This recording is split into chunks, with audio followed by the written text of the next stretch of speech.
At approximately 1:36 this afternoon, during the offloading process of the first tank car containing the hazardous material, cyclohexanone, contracted workers were disconnecting the hose and were splashed with the liquid. 2 workers were exposed to the liquid, one to his face and the other to his chest. Both workers were immediately removed from the area, and gross decontamination was conducted by the contractors on site. It is protocol of the contractors to have a decontamination area already established before beginning operations.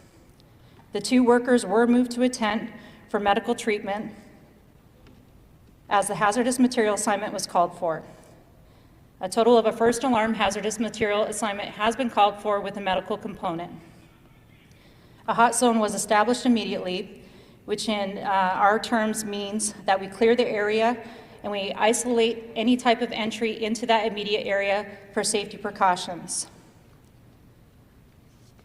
At 2:34, it was confirmed the leak had stopped by hazardous materials specialist, with no more than 10 gallons being released onto a dirt area around the tank.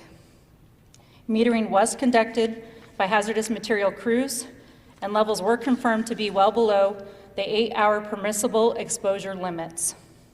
We continue to monitor and support these operations as it continues to be an active incident. The status of the 2 workers is as follows.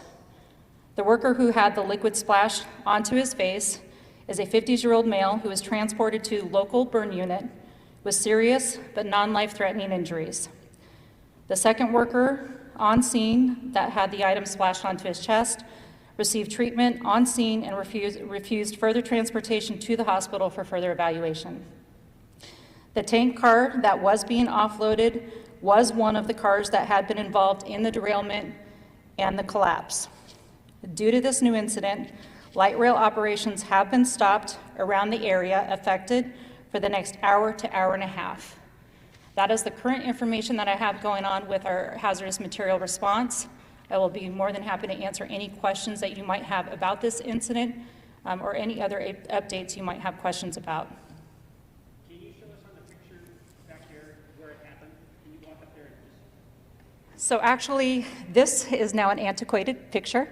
What happened is they actually were able to yesterday upright all of those tank cars, and they were able to move them out of that location onto a dirt area just south of that location. So all tanks had been uprighted yesterday and were moved off to the south side onto a dirt area, and that actual area had been cleaned up significantly prior to this event occurring. We will try to get you some images that we can send to your various local news stations so you have those. Chief, talk me through how this happened exactly. You said a hose got disconnected. Was it being craned? Were they trying to take off the hose? And how close were these people to the tank itself? Absolutely. So what they do is they have a hose that's connected from the tank car, and then that hose goes over to the actual other car that it will be going into for transportation. During this operation, per reports, is that the worker had gone to disconnect the hose from the tank car, and that they heard a pop or a loud boom, and a vapor was released, the liquid splashed their face. So we're not sure if it was due to increased heat that we have in Arizona temperatures. We're not sure the actual cause of what caused that, maybe overpressurization or what it might be. But during that twisting of the cap and releasing is when the fluid was splashed onto the face. And how much fluid are we talking on the face? I mean, you mentioned the burn unit, but he's going to survive. Are we talking first degree, third degree burns? How much is face? We're not sure exactly how much of the is actual a burn. Anytime we have a liquid like this, we like to be overcautious because there is potential for any type of chemical to cause a chemical burn. I don't know at this time whether or not we have first degree, second degree, or third degree burns, or if it's more because of the chemical agent that he was transported to that unit as a precaution, because they also do other items with liquids. Could he see when he was transported? Yes, he could. So he was able to talk to our responders We were able to flush his eyes out with normal saline, which is the fluids that we use in IVs. So it's a very clean fluid. So we did do a very thorough flush of his eyes prior to transporting, and he was able to see, was talking with our folks. I mean, you guys only have so many investigators. You're already dealing with this massive incident, and now you have this happen. How much is this going to tax your department? You know, we continue to respond to whatever emergency has been out here. It seems to be, they are trying the system as much as possible right now, but the fortunate thing with our automatic aid partners is that we have a tremendous amount of resources within the valley, and our partners work very well together, so we continue to respond to these calls and take them each time they come in. So we've been very fortunate that our partners are here to support us. We support them when they have incidents in their cities. So together, we've been working together to address each of these issues as they come along. Chief, you said these were contract workers for a private company or for? They're contracted workers that were assisting the offload, and I don't know exactly which company they're for. We can try to get that information for you. To my knowledge, they were wearing the proper PPE, and I'm not sure exactly what they had on their face specifically. I do know that they had Nomex on and the proper PPE that would be required. They might have still had some skin showing that would cause that to occur. Do you know in the transfer, were they using pressure or were they using gravity to transfer from one tank to the other?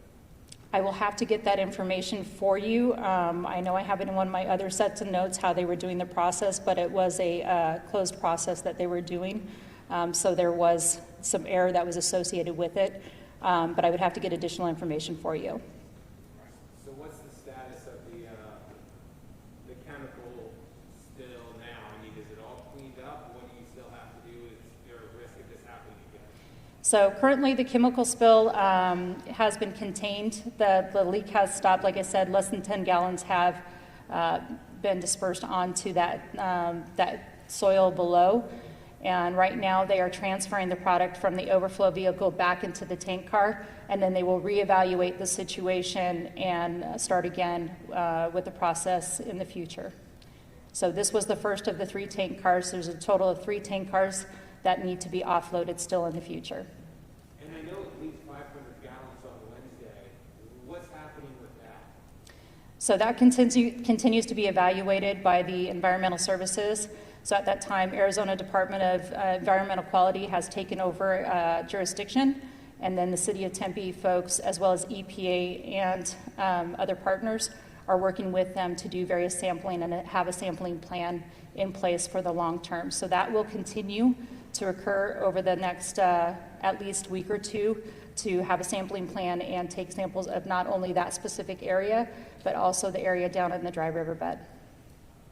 You may have mentioned this in maybe previous press conferences, but could you talk about how dangerous this chemical is, especially when it's exposed to somebody else?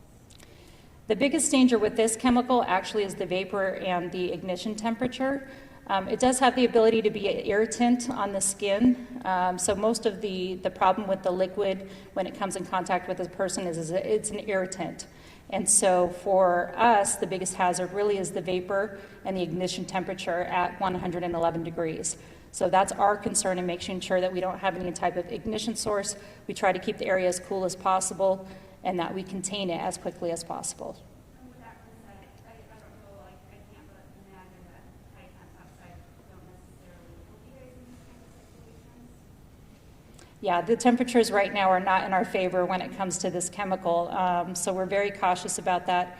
We're also cautious about making sure that the workers that are out on the job site are getting the proper rest, proper hydration, and that they're getting the proper work-rest cycles in place so that they can be safe as well. So that is something that we're contending with, not only with this chemical, but also with just the work, the amount of work that's being done on the site in these temperatures is tremendous. And so we're really trying to make sure they stay hydrated, they're not getting overheated, and that they're getting the proper rest during their work. How many workers right now are working to clean all this up? We have quite a few. I would say we're at least 100 workers out there between the various companies that are contracted and working together.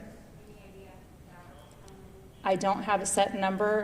Again, we can try to get that for you as this proceeds. Okay, and how much longer before you guys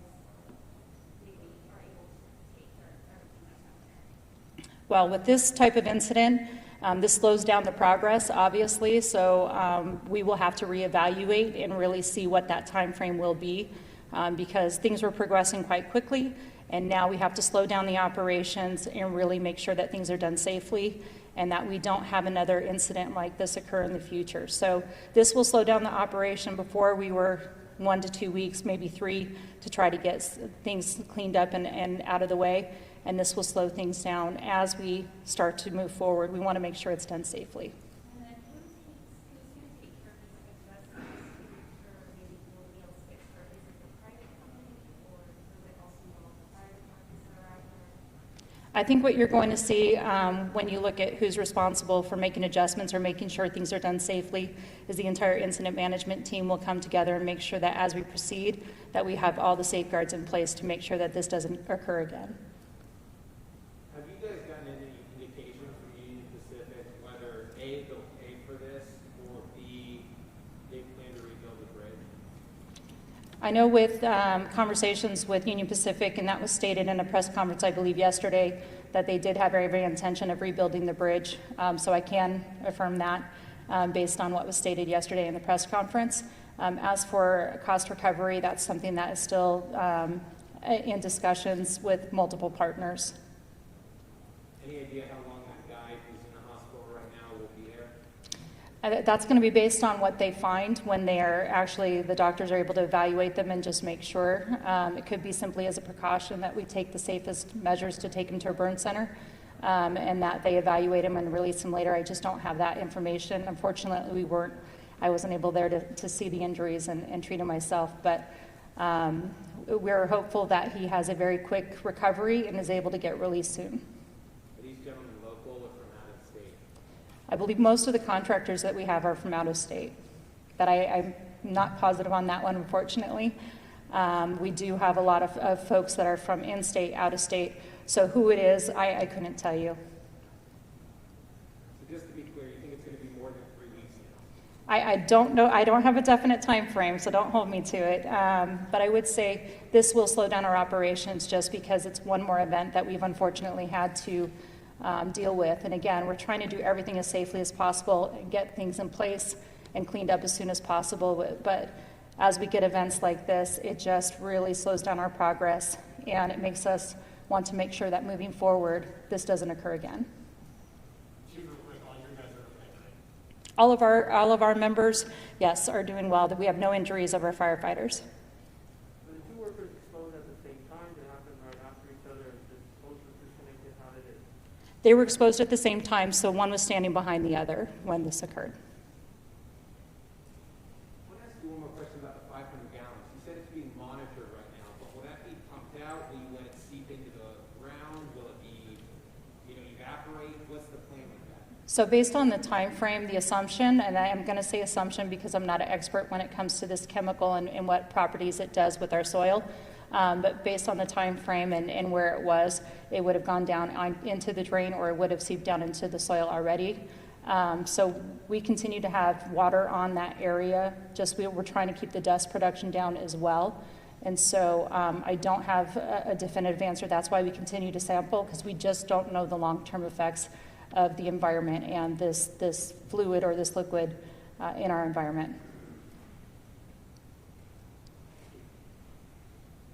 Is there any worry about a lawsuit in a case like this? I- Would they sue Union Pacific? Is the city open liability-wise? I think that's something that we have to look at. I mean, that's not something that I can speak to, unfortunately. That's definitely way above my pay grade and my position. So that's something that needs to be determined by various officials, whether that's a possibility or not. Thank you. Any other questions? Thank you. Thank you guys so much for coming. We appreciate it.